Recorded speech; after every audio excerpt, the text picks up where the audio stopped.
야, 해군은 지원하기 쉽나 보네. 저렇게나 여군이 많이 보인다니. 육군 제일주의에 빠진 최 대위는 옆자리에 들으라는 듯 비아냥거립니다.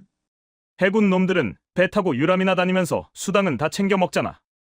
완전 당나라 군대라니까. 타군을 비하하며 시시덕거리는 두 남자. 하지만 그들은 꿈에도 몰랐습니다.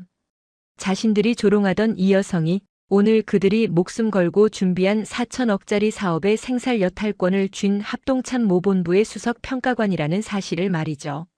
사연 시작하기 전에 잠시만요. 구독과 좋아요 한 번씩 눌러주시면 큰 힘이 됩니다. 그리고 지금 어디에서, 어떤 상황에서 이 이야기를 듣고 계신지 댓글로 알려주세요. 여러분이 계신 그 자리까지 좋은 기운이 깊숙하게 스며들길 진심으로 바라겠습니다. 서울역을 출발한 KTX 산천 열차는 회색빛 도시를 뒤로하고 남쪽을 향해 미끄러지듯 달리고 있었다. 평일 오전의 하행선 열차. 객실 내부는 한산했지만 유독 4, 5차 중간 지점만큼은 소란스러운 공기가 감돌았다. 계룡대로 향하는 출장길이었다. 창가 좌석에 앉은 유진아는 귀에 꽂은 무선 이어폰의 노이즈 캔슬링 기능을 켰다. 베이지색 트렌치코트 깃을 세우고 창밖을 응시했지만 불쾌한 소음은 기계적인 차단을 뚫고 고막을 파고들었다. 야, 박중희.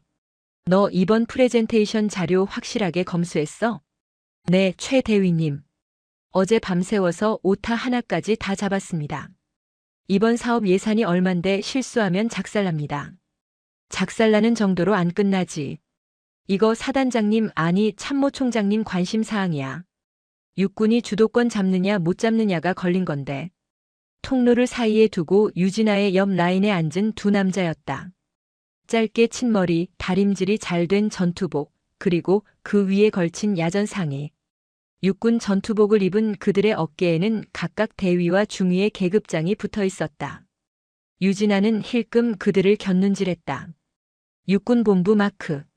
병관은 정보통신. 전형적인 본부 행정 장교들의 모습이었다. 공공장소인 열차 안에서 그것도 군사보안과 관련된 업무 이야기를 저렇게 큰 목소리로 떠드는 것부터가 보안 규정 위반이었다. 한심하군. 유진아는 속으로 뇌까리며 다시 시선을 태블릿 PC로 돌렸다. 화면에는 합동참모본부 공통작전 운용 성능 2차 평가 계획서라는 문서가 떠 있었다. 그러나 두 남자의 수다는 멈출 기미가 보이지 않았다. 업무 이야기로 시작된 대화는 곧이어 군대 내의 가십거리로 그리고 타군에 대한 비하로 자연스럽게 이어졌다. 아, 그나저나 오늘 회의에 해군이랑 공군 놈들도 온다며? 네, 합동성 평가인가 뭔가 때문에 배석한다고 들었습니다. 솔직히 육군이 지상작전 다 하고 지휘 통제도 다 하는데 왜 굳이 그쪽 눈치를 봐야 하는지 모르겠습니다. 내 말이 그 말이야. 야, 솔직히 해군 놈들이 고생을 하냐? 우리는 혹한기다 유격이다 땅바닥 구르면서 훈련하는데 걔들은 배 타고 유람이나 다니잖아. 최 대위가 의자를 뒤로 젖히며 킬킬거렸다. 해군은 기준도 낮다더라. 체력 검정? 야, 물개들이 달리기를 해봤자 얼마나 하겠냐? 수영이나 좀 하겠지. 그리고 배 안에서 뭐 족구나 차고 그러는 거 아니야? 맞습니다. 제 동기 중에 해군 간 놈 있는데 맨날 배 탔다고 수당은 꼬박꼬박 챙기면서 정작 훈련 때는 파도 높다고 쉰답니다. 완전 당나라 군대라니까요. 유진아의 눈썹이 꿈틀거렸다. 태블릿 화면을 넘기던 손가락이 허공에서 잠시 멈췄다. 육군이 고생하는 것은 사실이다. 하지만 삼면이 바다인 대한민국에서 영예를 수호하는 해군의 노고를 저런 식으로 폄하하는 것은 무지이자 오만이었다.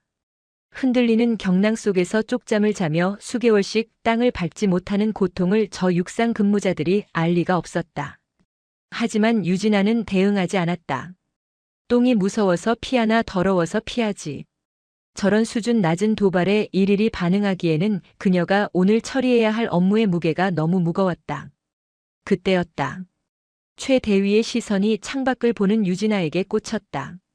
그녀는 사복 차림이었지만 의자 밑에 놓인 검은색 서류 가방에는 희미하게 해군 로고가 박혀 있었다. 그리고 코트 사이로 살짝 보이는 넥타이와 셔츠 깃은 규정된 정복의 형태였다. 야, 저기 봐라. 최 대위가 턱짓으로 유진아를 가리켰다. 박중희가 고개를 빼꼼히 내밀어 쳐다보았다. 해군 같은데? 가방 보니까. 그러게. 여자네? 야, 해군 여군이 계룡대 가는 거면 뻔하지 않냐? 뭐 말씀이십니까? 정책부서나 행정 쪽이겠지. 여군이 배를 타겠냐, 뭘 하겠냐? 그냥 사무실에 앉아서 커피나 타다가 퇴근하는 거지. 최 대위의 목소리가 의도적으로 커졌다. 들으라는 식이었다.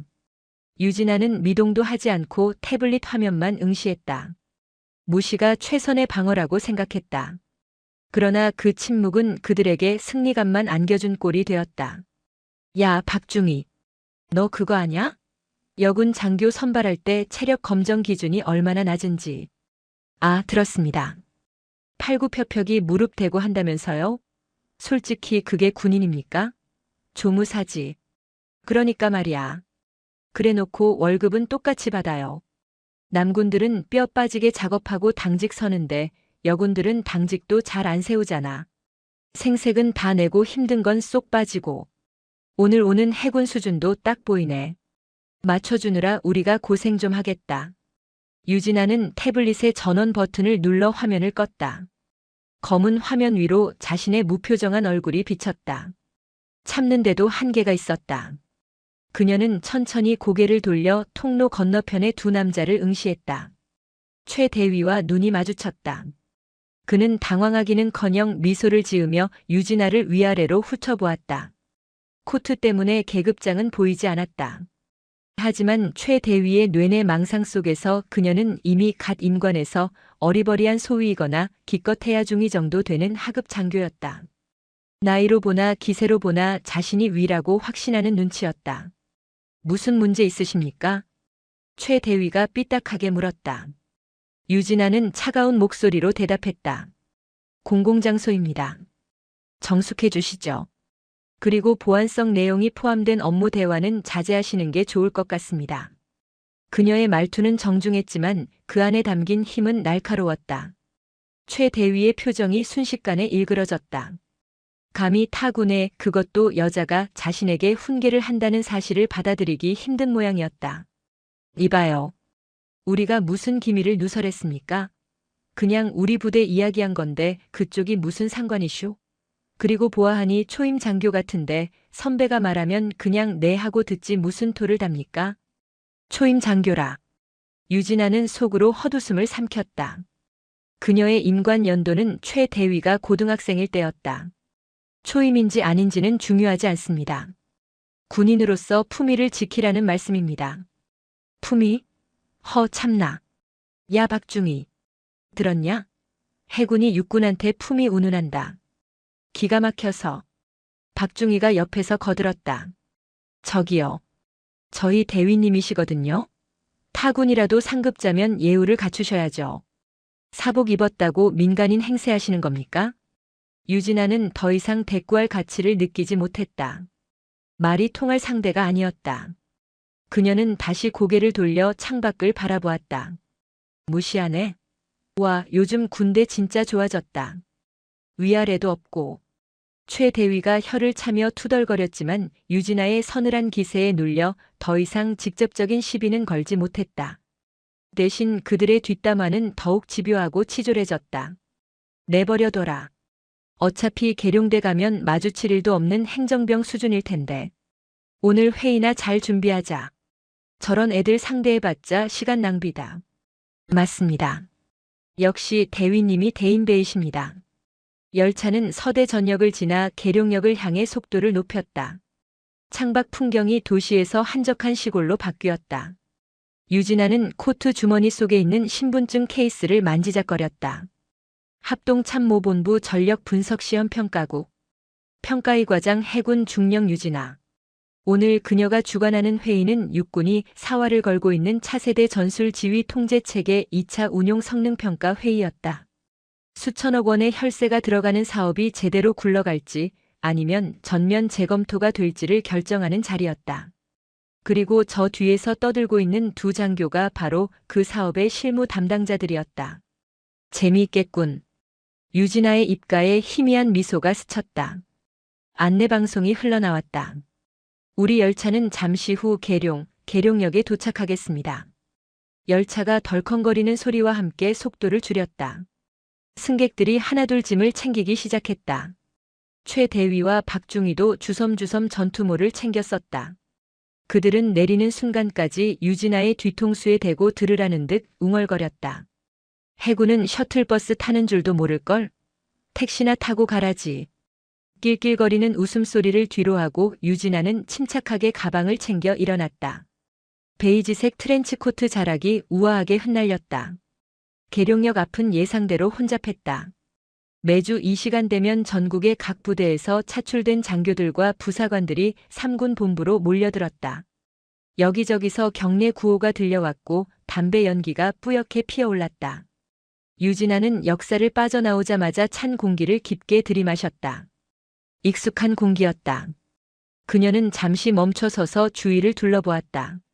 그때 등 뒤에서 또다시 익숙하고 불쾌한 목소리가 들려왔다. 박중희 서둘러. 셔틀 놓치면 택시비 깨진다. 네, 알겠습니다. 최 대위와 박중희가 부산스럽게 뛰어가며 유진아의 옆을 스쳐 지나갔다. 최 대위는 유진아를 보며 힐끔거리는 시선을 던졌다. 어이, 거기 해군. 그가 멈춰 서서 유진아를 불렀다. 유진아는 천천히 고개를 돌려 그를 바라보았다. 계룡대 처음인가 본데 셔틀버스는 저쪽이야.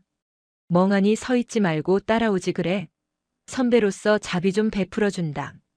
명백한 조롱이었다. 박중희가 옆에서 킬킬거리며 거들었다.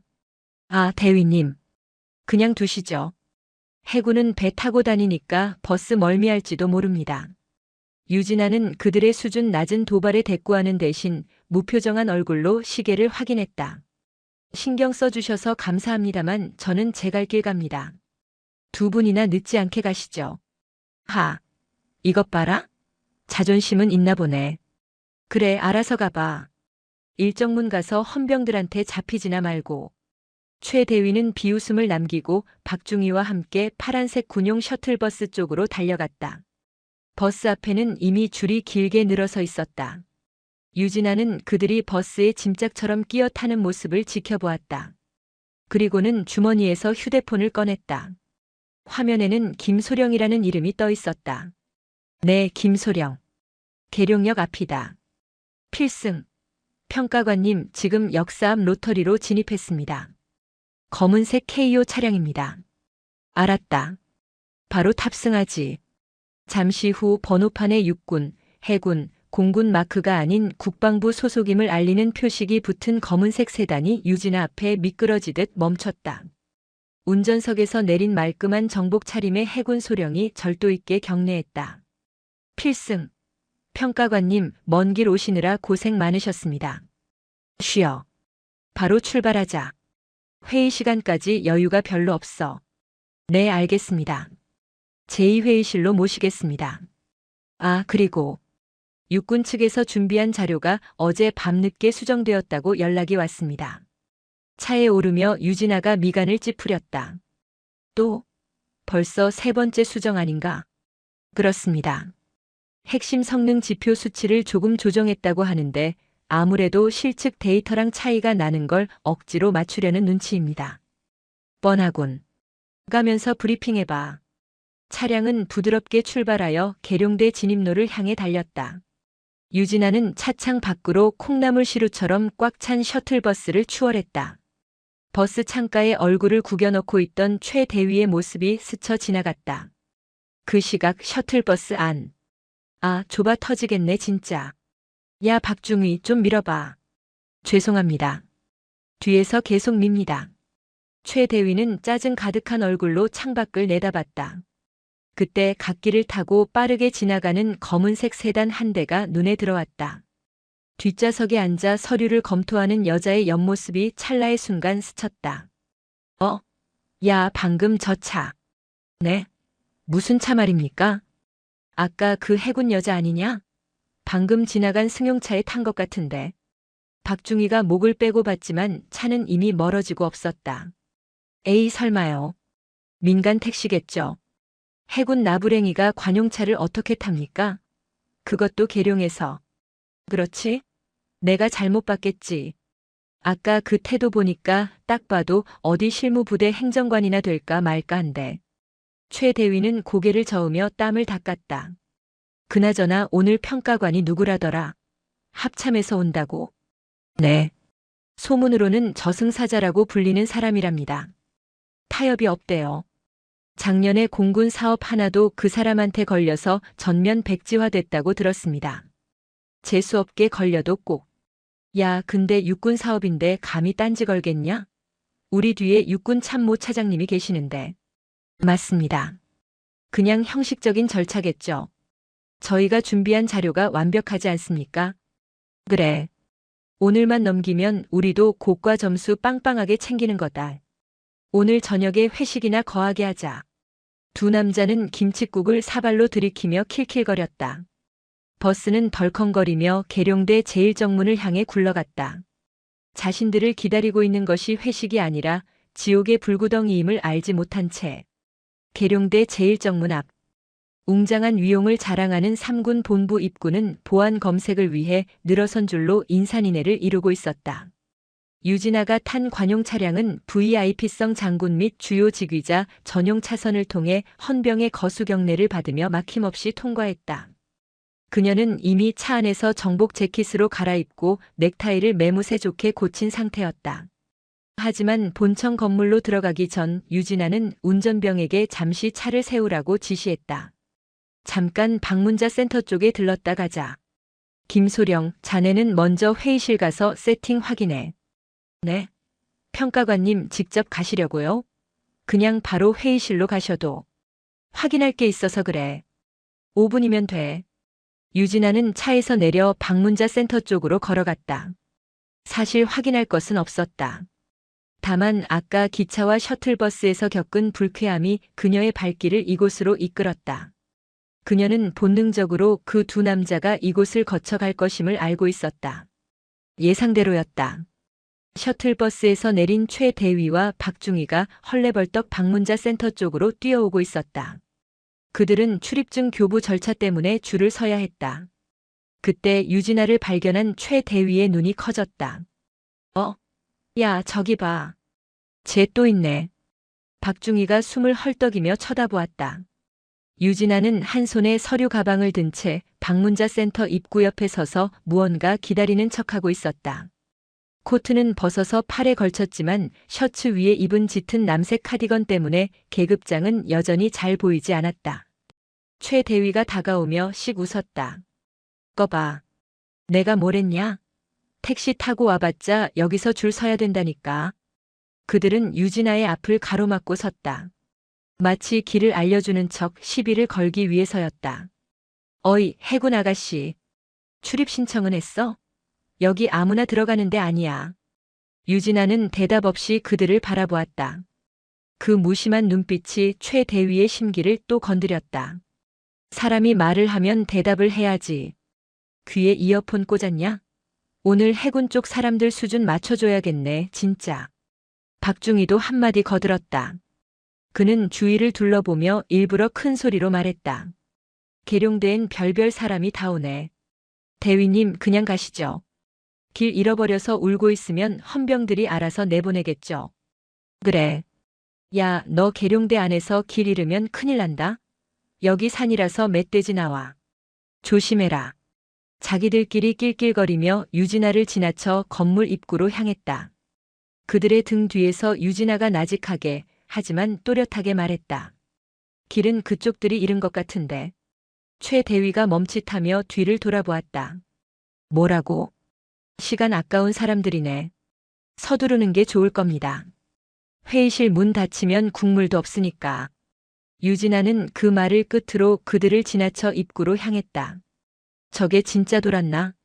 야, 거기 안 서. 최 대위가 화를 내며 따라가려 했지만 유진아는 이미 게이트 앞에 도착해 있었다. 그녀는 줄을 서서 기다리는 대신 맨 오른쪽의 자동 출입 게이트에 신분증을 태그했다. 띠릭. 합동참모본부 상시 출입 인가자입니다.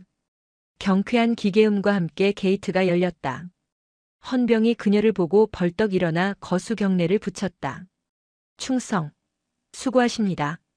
유진아는 가볍게 고개를 끄덕이며 게이트를 통과했다. 최 대위와 박중희는 그 광경을 멍하니 바라보았다. 뭐야? 제가 왜 프리패스야? 박중희가 당황해서 물었다. 몰라 씨. 국방부 파견인가? 행정직 군무원이라도 출입증은 나오니까. 최 대위는 애써 상황을 합리화했다. 그래, 별거 아닐 거야. 그냥 커피 심부름이나 하러 왔겠지. 야, 우리도 빨리 들어가자. 늦겠다. 그들은 서둘러 일반 출입구줄에 섰다.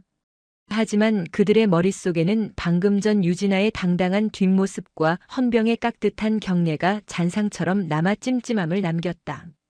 그러나 그 찜찜함이 공포로 바뀌는 데는 그리 오랜 시간이 걸리지 않을 터였다.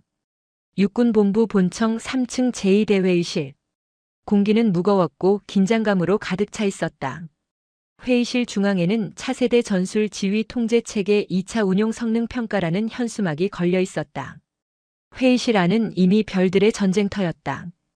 육군 소장인 정보작전부장이 상석에 앉아 있었고 그 옆으로 관련 부서의 대령들이 배석해 있었다. 해군과 공군 측 대표들도 참관인 자격으로 참석해 있었다. 최 대위와 박중희는 땀을 뻘뻘 흘리며 프레젠테이션 장비를 세팅하고 있었다. 야, 박중희. 마이크 테스트 해봐. 하울링 생기면 죽는다. 하나 둘. 이상 없습니다. 최 대위는 긴장된 손으로 넥타이를 고쳐맸다. 오늘 브리핑은 그가 직접 맡았다. 이 자리만 잘 넘기면 소령 진급은 따놓은 당상이었다. 근데 합참평가관은 왜 아직 안 와? 시간 다 됐는데. 정보작전부장이 시계를 보며 낮게 으르렁거렸다. 옆에 있던 육군 대령이 안절부절 못하며 대답했다. 곧 도착한다고 합니다. 워낙 깐깐한 양반이라 자료 검토를 미리 하고 들어온다고. 깐깐하긴 무슨. 우리가 누군데 감히 시간을 끌어. 그때 회의실 문 밖에서 웅성거리는 소리가 들렸다. 최 대위는 문 쪽을 쳐다보며 박중희에게 속삭였다. 야, 온다. 긴장해라. 네. 근데 대위님, 그 평가관 이름이 뭐라고 했습니까? 유진아 중령이라나 뭐라나? 이름 보니까 여자인 것 같은데 뻔하지 않냐? 쿼터제로 들어와서 합참 자리 꽤 찬 독종이겠지.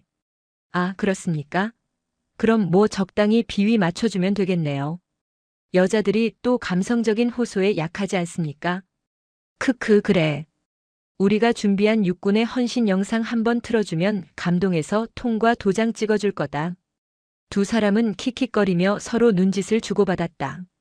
그들은 자신들의 목소리가 마이크를 통해 흘러나가지는 않았지만 바로 앞줄에 앉은 해군 대령의 귀에는 들어갔다는 사실을 알지 못했다. 해군 대령이 어이없다는 듯 혀를 찼다. 철컥. 육중한 회의실 문이 열렸다. 합동참모본부 전력분석시험평가국 수석 평가관님 입장하십니다. 행정병의 우렁찬 외침과 함께 회의실 안의 모든 인원이 자리에서 일어났다. 심지어 불만스러운 표정의 정보작전 부장조차 예의를 갖춰 일어섰다. 합참평가관은 국방부 장관의 권한을 위임받아온 자리였기에 계급을 떠나 그 권위는 막강했다. 또각또각. 구두 굽소리가 회의실 바닥을 울렸다. 정적 속에서 문을 열고 들어온 인물. 단정하게 빗어넘긴 머리, 날카로운 눈매, 그리고 왼쪽 가슴에 빛나는 합동참모본부 휘장과 오른쪽 가슴의 명찰. 해군 중령 유진아. 그리고 그녀의 어깨에는 은색 무궁화 2개가 선명하게 박혀 있었다. 최 대위의 입이 떡 벌어졌다. 박중희는 들고 있던 레이저 포인터를 떨어뜨릴 뻔했다. 저 여자는? KTX 503열차. 계룡역 셔틀버스 정류장. 그리고 방문자 센터 앞. 자신들이 그토록 무시하고 조롱하고 깔아뭉개던 그 해군 아가씨. 그녀가 지금 가장 상석인 평가관 자리를 향해 걸어오고 있었다. 유진아는 회의실 중앙에 멈춰섰다. 그녀의 시선이 천천히 좌중을 훑더니 단상 앞에 얼어붙어 있는 최 대위와 박중희에게 꽂혔다. 그녀의 입꼬리가 아주 미세하게 하지만 확실하게 비틀려 올라갔다. 반갑습니다. 합참 전력 분석 2과장 유진아 중령입니다. 오늘 평가 아주 기대가 크군요. 그녀의 목소리는 차분했지만 최 대위에게는 사형 선고처럼 들렸다. 그는 다리가 후들거려 서 있기조차 힘들었다. 망했다. 그의 머릿속에는 오직 그 한 단어만이 맴돌았다. 회의실 안에는 에어컨이 가동되고 있었지만 최 대위의 등줄기에는 식은땀이 비 오듯 흘러내리고 있었다. 단상에 선 그의 시야가 뿌옇게 흐려졌다. 바로 정면 수석 평가관이라는 명패 뒤에 앉은 유진아 중령이 서류를 넘기는 소리만이 정적을 깨고 있었다. 그 소리는 마치 최 대위의 목을 겨누는 칼 가는 소리처럼 들렸다. 정보작전부장인 육군 소장이 헛기침하며 분위기를 환기했다. 자, 시간이 지체됐군. 합참 평가관도 도착했으니 바로 시작하지. 최 대위 뭐하고 있나? 시작 안 해? 소장의 호통에 최 대위가 화들짝 놀라며 차려 자세를 취했다. 네, 지금 바로 시작하겠습니다. 그는 떨리는 손으로 마이크를 잡았다. 평소라면 자신감 넘치게 내뱉었을 첫 인사말이 목구멍에 걸려 나오지 않았다. 박중희가 황급히 슬라이드 화면을 띄웠지만 레이저 포인터를 쥔 최 대위의 손끝이 심하게 떨려 붉은 점이 스크린 위에서 춤을 추고 있었다. 보고드릴 내용은 차세대 전술 지휘 통제 체계 2차 운용 성능 평가 결과입니다. 본 체계는 육군의 독자적인 작전 수행 능력을 극대화하고 잠깐. 차분하지만 서늘한 목소리가 최 대위의 말을 잘랐다. 유진아 중령이었다. 그녀는 마이크를 가까이 대지도 않은 채 조용한 육성으로 회의실 전체를 압도했다. 발표 시작부터 용어 정의가 틀렸군요. 육군의 독자적 작전 수행 능력입니까? 아니면 합동 작전 수행 능력입니까? 최 대위가 당황하며 말을 더듬었다. 그것이 육군이 주도하는 작전이기 때문에 육군 본부의 지침에 따라 이번 사업의 핵심 평가 항목은 합동성입니다. 육군이 단독으로 전쟁합니까? 해군, 공군 자산과의 연동성이 1순위 평가 요소인데 첫 장부터 육군 독자 능력을 강조하다니요. 제안 요청서 3페이지 2항 읽어보셨습니까? 유진아는 덮어두었던 평가 계획서를 펼치지도 않고 정확한 페이지와 항목을 읊었다. 최 대위의 얼굴이 창백해졌다. 죄송합니다. 그 부분은 서두라서 강조하느라. 강조가 아니라 왜곡이죠. 그리고 발표자가 왜 이렇게 떱니까? 준비가 덜 됐습니까? 아니면 유진아는 안경을 살짝 고쳤으며 안경 렌즈 너머로 최 대위를 뚫어지게 응시했다. 그 눈빛에는 기차 안에서의 모욕을 기억하고 있다는 서늘한 경고가 담겨 있었다. 무언가 찔리는 게 있어서 긴장한 겁니까? 아닙니다. 2페이지로 넘어가겠습니다. 최 대위는 도망치듯 슬라이드를 넘겼다. 하지만 지옥은 이제 시작이었다. 그가 준비한 완벽한 자료들은 유진아의 눈앞에서 휴지 조각처럼 찢겨나가기 시작했다. 통신망 생존성 데이터, 이거 실측치 맞습니까? 유진아의 질문이 다시 날아들었다. 네, 그렇습니다. 지난달 3군단 훈련장에서 측정한. 이상하군요. 제가 알기로 지난달 3군단 훈련 지역은 기상 악화로 헬기 기동이 제한되었습니다. 그런데 데이터에는 공중 중계 노드 가동률이 98%로 나와 있네요. 헬기가 못 뜨는데 중계기가 어떻게 작동했습니까? 혹시 드론이라도 띄웠나요? 그게.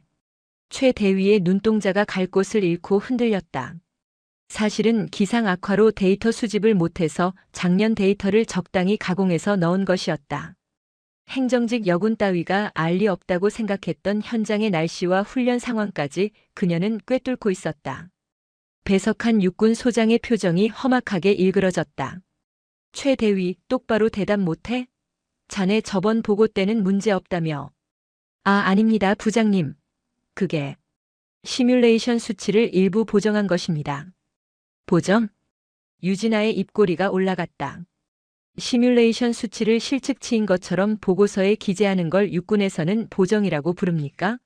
합참에서는 그걸 조작이라고 부릅니다, 대위. 조작이라는 단어가 회의실에 무겁게 내려앉았다. 최 대위의 다리가 풀려 휘청거렸다. 옆에서 노트북을 조작하던 박중희는 겁에 질려 마우스를 쥔 손을 덜덜 떨고 있었다. 그리고 아까 열차에서 그러셨죠? 해군은 기준이 낮아서 편하게 군 생활한다고. 유진아는 펜을 딱 내려놓으며 등받이에 몸을 기댔다. 사적인 감정을 배제하려 했으나 이들의 업무 태도가 워낙 불량했기에 훈계는 필연적이었다.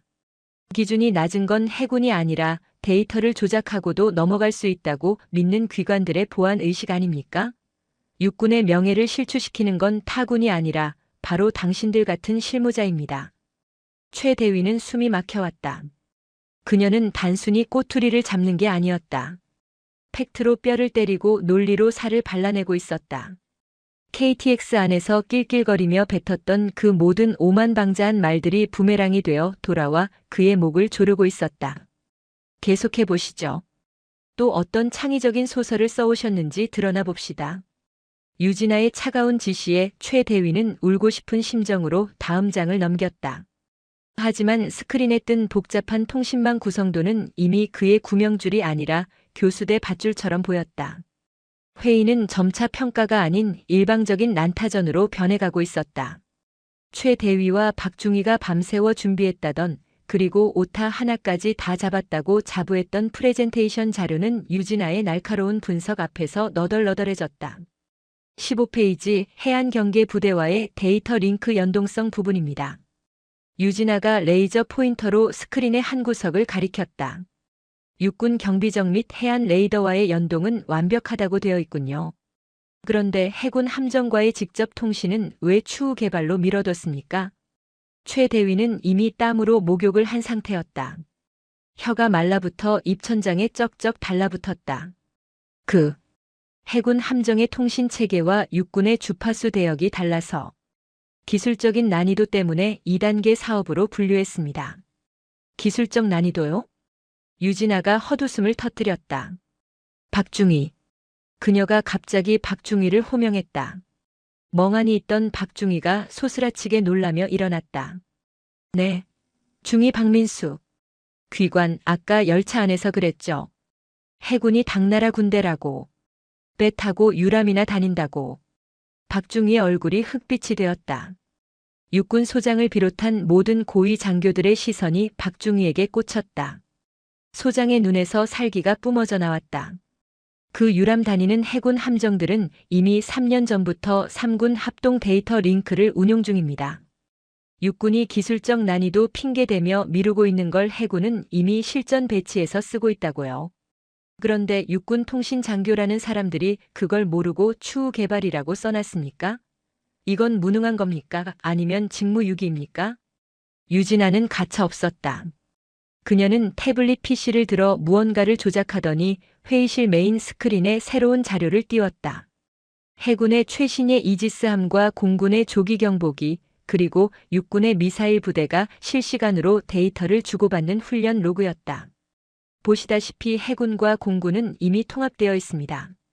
이 고리에 육군만 빠져있는 형국인데 담당 장교들은 기차 안에서 타군 비하나하면서 시간을 때우고 있었군요. 보안성 대화까지 큰 소리로 떠들면서 말입니다. 그것은 이 사업 예산이 4천억입니다. 유진아의 목소리가 낮게 깔렸다. 4천억짜리 사업을 담당하는 실무자들의 수준이 고작 해군은 꿀 빤다는 식의 1차원적인 편견에 갇혀 있다니. 그러니 합동성이 뭔지 통합작전이 뭔지 이해를 못하는 겁니다. 당신들이 만든 이 체계대로라면 전쟁 났을 때 해군 함포 지원 요청하려면 육군 대대장이 해군 함장한테 카카오톡이라도 보내야 합니까? 좌중에서 킥킥거리는 실소가 터져나왔다. 해군 측 참관인들은 통쾌한 표정을 숨기지 못했고 육군 측 고위 장교들은 부끄러움에 고개를 들지 못했다. 정보작전 부장인 소장은 불그락푸르락한 얼굴로 주먹을 꽉 쥐고 있었다.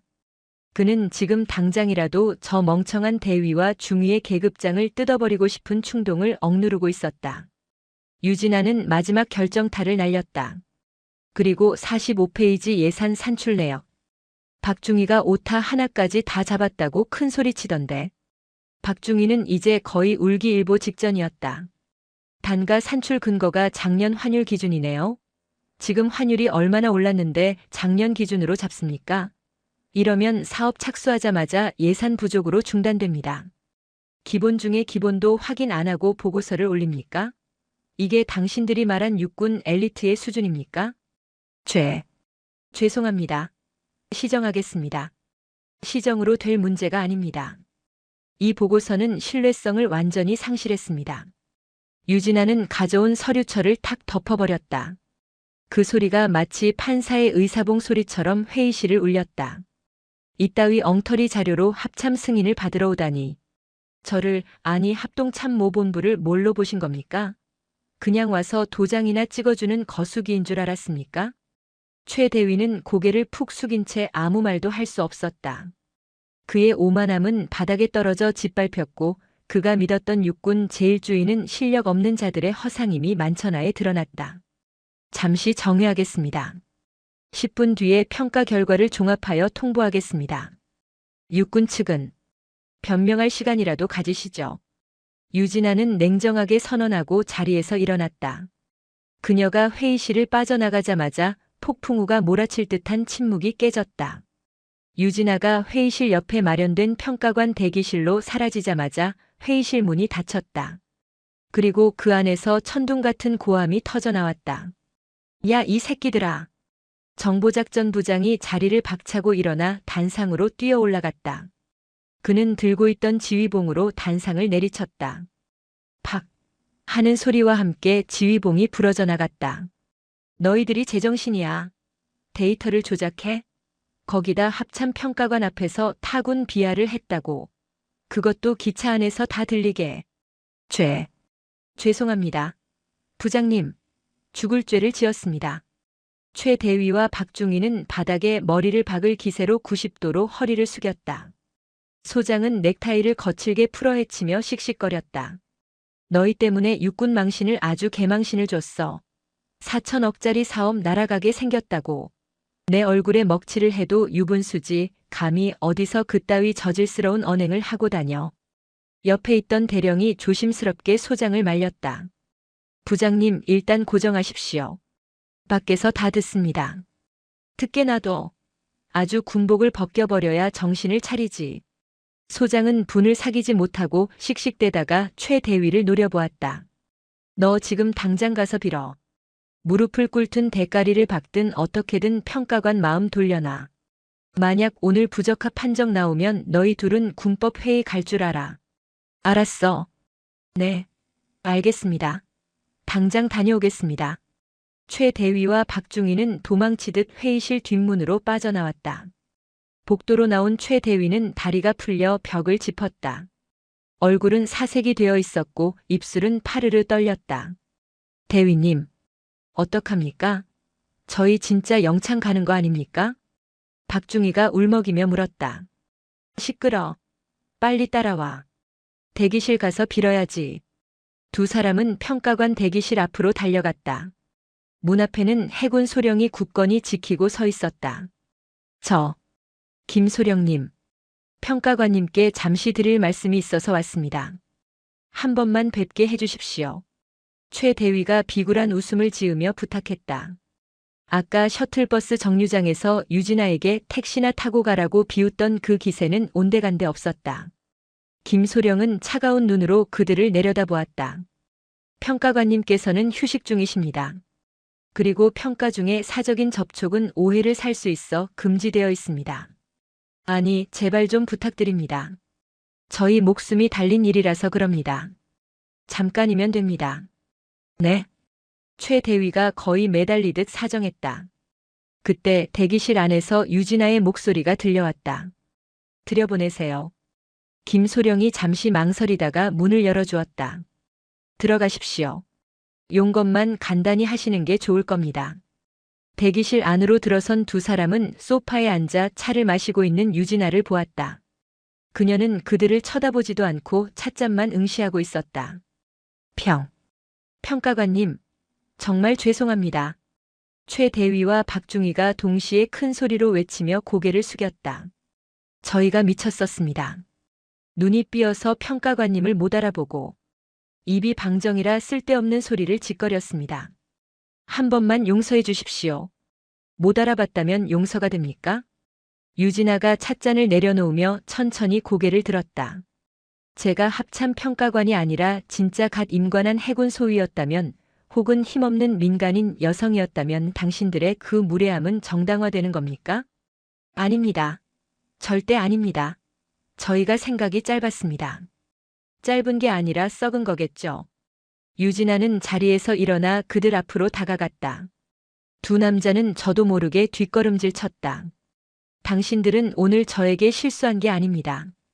제 군복에 그리고 지금 이 순간에도 거친 파도와 싸우며 영해를 지키는 수만 명의 해군 장병들에게 침을 뱉은 겁니다.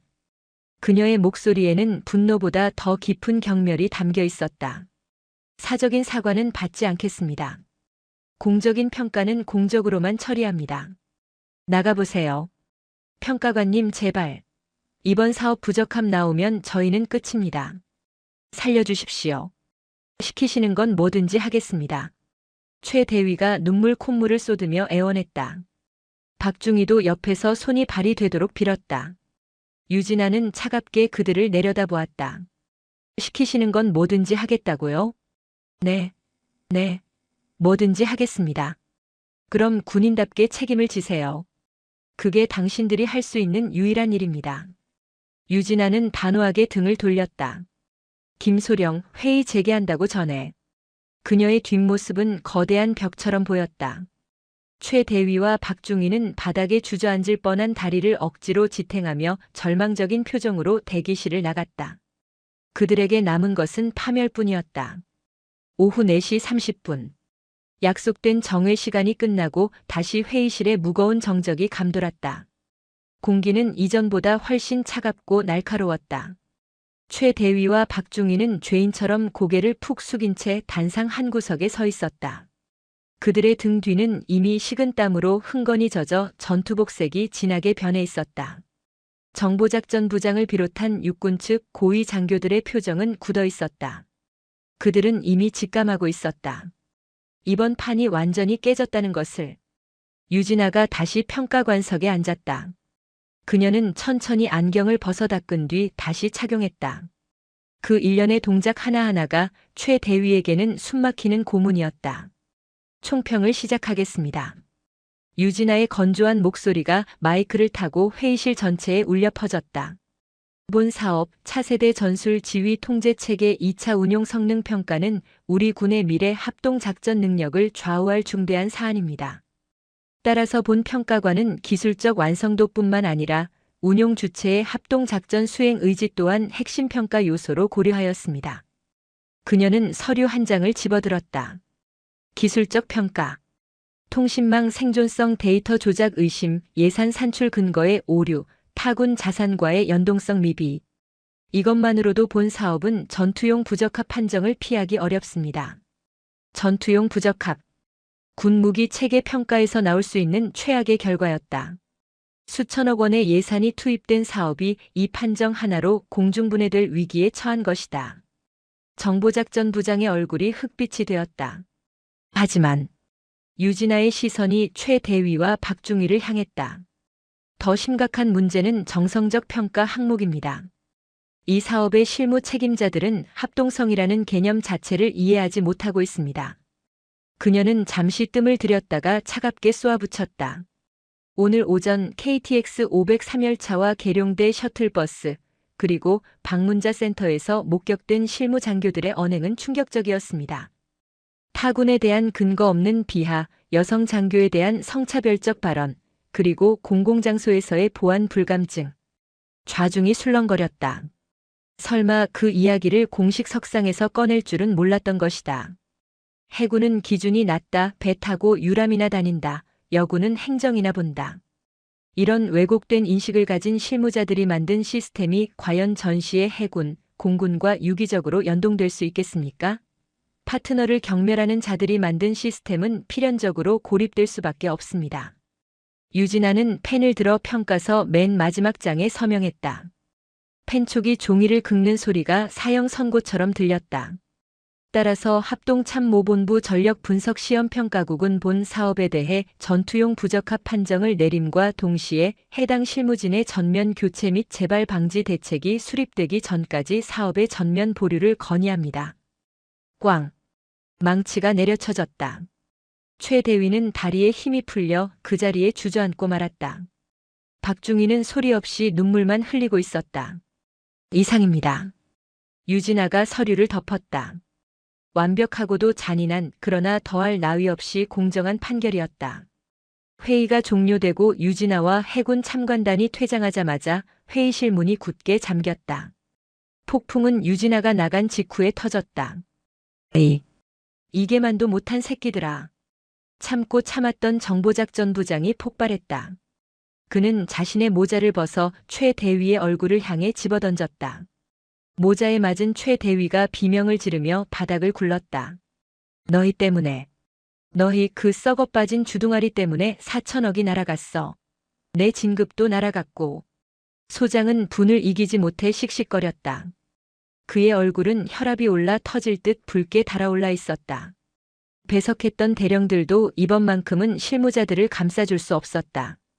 이건 명백한 자폭이었기 때문이다. 헌병대 불러. 소장의 고함에 밖에서 대기하던 부관이 뛰어들어왔다. 부장님, 헌병대 호출하셨습니까? 당장 이놈들 끌고 가. 허위 공문서 작성, 군인 복무규율 위반, 상관 모욕, 품위 유지 위반. 죄다 엮어서 구속 수사 의뢰해. 내 눈앞에서 당장 치워버려. 부장님, 잘못했습니다. 한 번만 살려주십시오. 최 대위가 바닥을 기어가며 소장의 바짓가랑이를 붙잡았다. 하지만 소장은 가차없이 발로 그를 걷어찼다. 이거 안 나? 살려달라고? 야, 이 새끼야, 내가 내 목을 쳤는데 내가 널 살려주게 생겼어. 너희 군 생활은 오늘로 끝이야. 불명의 저녁이 아니라 감방 갈 준비나 해. 곧이어 헌병들이 들이닥쳤다. 흰색 헬멧을 쓴 건장한 헌병 2명이 최 대위와 박중희의 양팔을 결박했다. 이거 나 대위야. 육군 본부 대위라고. 최 대위가 발악했지만 이미 그는 장교로서의 권위를 잃은 상태였다. 헌병들은 무표정한 얼굴로 그들을 질질 끌고 나갔다. 복도에는 다른 부서 장교들과 병사들이 나와 이 광경을 지켜보고 있었다. 뭐야? 정보통신과 최 대위 아니야? 무슨 사고를 쳤길래 부장님이 저렇게 화가 나셨대? 들었어? 합참 평가관한테 개기다가 걸렸대. 그것도 KTX에서 뒷담화하다가 딱 걸렸다던데. 와, 미친놈들. 진짜 가지가지 한다. 수군거리는 소리와 경멸 어린 시선들. 최 대위와 박중희는 고개를 들 수 없었다. 그들이 그토록 자랑스러워하던 육군 본부 장교라는 타이틀은 이제 가장 치욕스러운 족쇄가 되어 있었다. 으헝. 엄마. 박중희는 어린아이처럼 울음을 터뜨렸다. 하지만 누구도 동정하지 않았다. 그들이 타군을 비하하고 여군을 조롱하며 낄낄거리던 그 순간 그들은 이미 군인이 아니었기 때문이다. 회의실 안 텅 빈 스크린만이 그들의 몰락을 비추고 있었다. 계룡대 제2정문을 빠져나온 검은색 관용 차량은 다시 계룡역을 향해 달리고 있었다. 차 안은 조용했다. 유진아는 창문을 조금 내리고 늦은 오후의 바람을 맞았다. 긴장이 풀리자 피로가 몰려왔지만 마음만은 개운했다. 평가관님 괜찮으십니까? 앞 좌석의 김소령이 백미러로 눈치를 살피며 물었다. 응, 괜찮아. 조금 시끄러웠을 뿐이야. 시끄러운 정도가 아니었습니다. 육군 쪽 난리가 났답니다. 방금 정보 소식통에 따르면 해당 장교 2명은 긴급 체포되어 수사단으로 이송됐다고 합니다. 그렇군. 유진아는 담담하게 대답했다. 그녀가 원한 것은 복수가 아니었다. 그저 군대가 군대답게 돌아가는 것.